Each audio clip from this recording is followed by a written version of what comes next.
JP Morgan is expecting a oil shock that would send the barrel to over $130. Moreover, in 2022, Warren Buffett and Charlie Munger. I like having big reserves of oil. If I were running the benevolent despot of the United States, I would just leave most of the oil we have here and I'd pay whatever the Arabs charge for their oil and I'd pay it cheerfully and conserve my own. I think it's going to be very precious stuff over the next 200 years. And nobody else has my view, so it doesn't bother me. I just think they're all wrong. Yeah.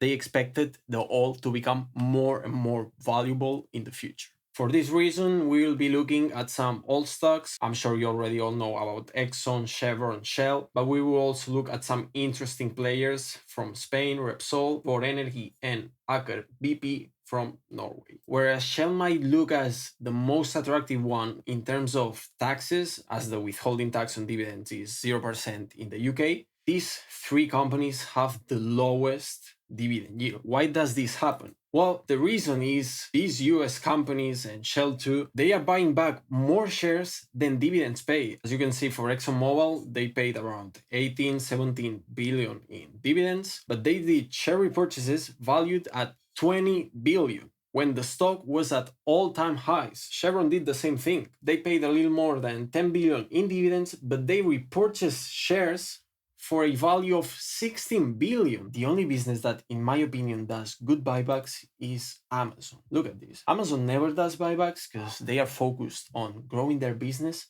But whenever there's a great opportunity, like here in 2022, when the stock was super undervalued, they repurchased 6 billion worth of stock, which was great. A great play that benefited the owners. These buybacks done at all-time highs are just bad. They are only benefiting the people that are selling the stock. But for us, the owners, this is no good. We can see the same trend for Shell. Repsol is more or less issuing and repurchasing the same amount, but AKRBP and Vår Energi are not doing these stupid stock repurchases. They are just paying dividends, which I think is super shareholder friendly.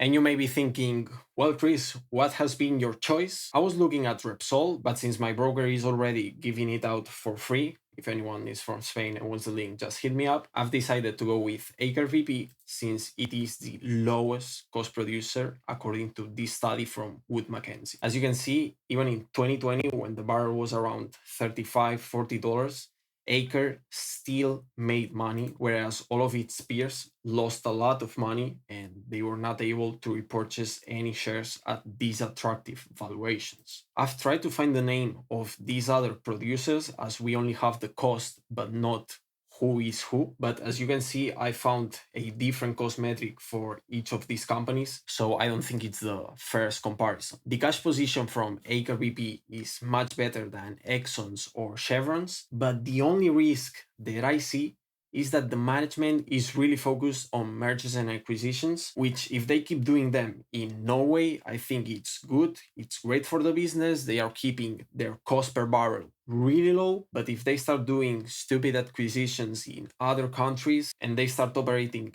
internationally, as you can see, even Vår Energi is operating in other countries, not only in Norway. Aker is the only one operating in Norway exclusively. I think their cost per barrel would increase, and that's not the best for us shareholders nor for the business. So right now, the Capex is around 70-80% of the operating cash flow, which is the reason for this low free cash flow. The dividend looks to be safe. As I said before, their cash position is much better than the one from their peers.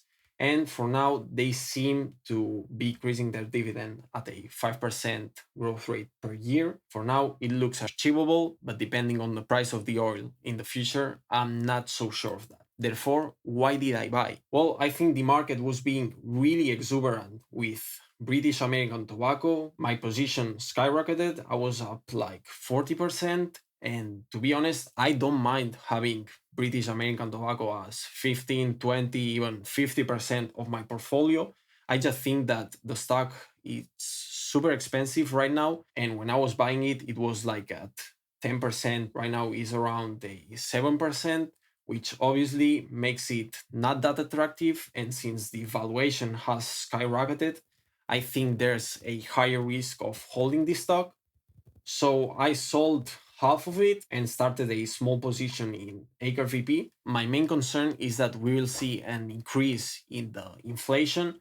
So I think that holding cash, especially in Europe at a 1-2% yield from these safe deposits, I don't think it's the greatest play. So I rather go with a wonderful business, as Charlie Munger and Warren Buffett say.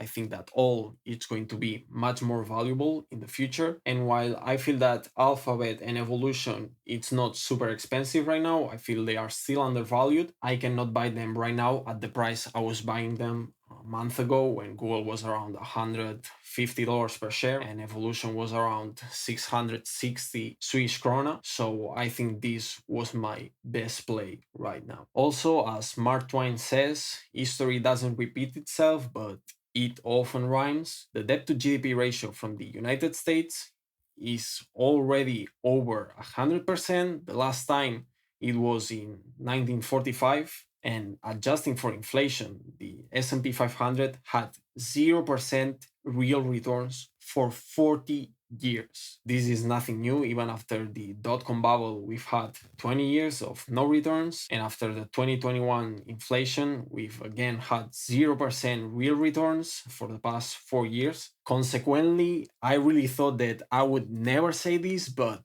Elon Musk looks as the only person that is actually concerned about this problem in the United States government. The big beautiful bill from Trump is going to add 2.5 trillion to the already big United States deficit, which is super concerning, and I would not be surprised at all if we have 0% returns in the future. I mean, yeah, obviously the nominal value of the S&P 500 can still go up, but to be honest, this is clearly unsustainable. So what's our solution? As Warren Buffett says always in all his interviews, the only solution is owning wonderful businesses. Businesses that have pricing power, that will do well no matter what. Businesses that you can go on vacation for 20 years with the stock market closed and you would have no problem owning. Furthermore, I recently published my research paper in which we found that 95% of the S&P 500 is driven by the ETF inflows and outflows, which means that the S&P 500 is no longer following the fundamentals. People don't care about the 10p ratio anymore, nor the 5% dividend yield. They are just happy that the S&P 500 is going up, and as long as it keeps going up, everyone will be happy. But whenever these inflows stop going in, well, I guess we'll have to wait to see what happens. Hopefully you've learned something useful from this video, and as always, I'll see you in la próxima.